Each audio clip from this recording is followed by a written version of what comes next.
being Maronite, we go back to a person who's Saint Maroon.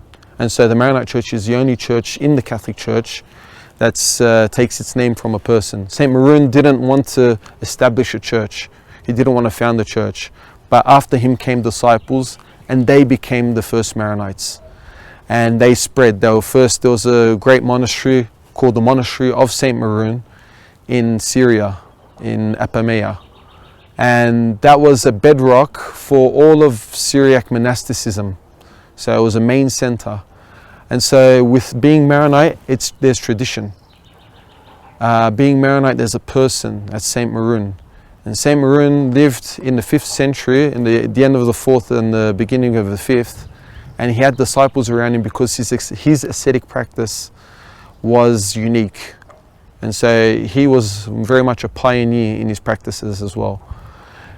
The great bishop who writes on Saint Maroon and on different ascetics, Theodoret of Cyrus, the ascetics he writes about are those who are in communion with the church. He could have written about different other monks, different other hermits, but he didn't write about them. He chose these 30 because they were in communion with the Syriac Church, which was in communion with Rome as well. The Maronite Church means being in union with Rome. On top of that, being Maronite means being part of doctrine. The Maronites were those who stood up for the faith of Jesus Christ as having two natures and being one divine person. And that was in the Council of Chalcedon in 451. And after that, the monastery of Saint Maroon was built in order to promote that teaching after that. And so being a Maronite means going into history. It means going back to a person. It means being Catholic. It means being in union with Rome. It means doctrine as well. And it means a people. The Maronites became a people that were based firstly in Syria, and now they're based here in Lebanon.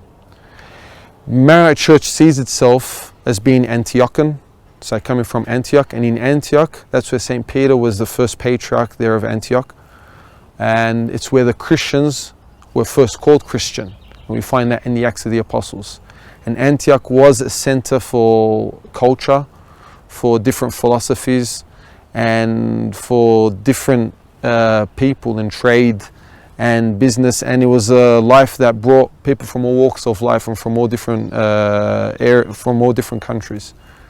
That's Antioch. Syriac means a language. It means a spirituality as well.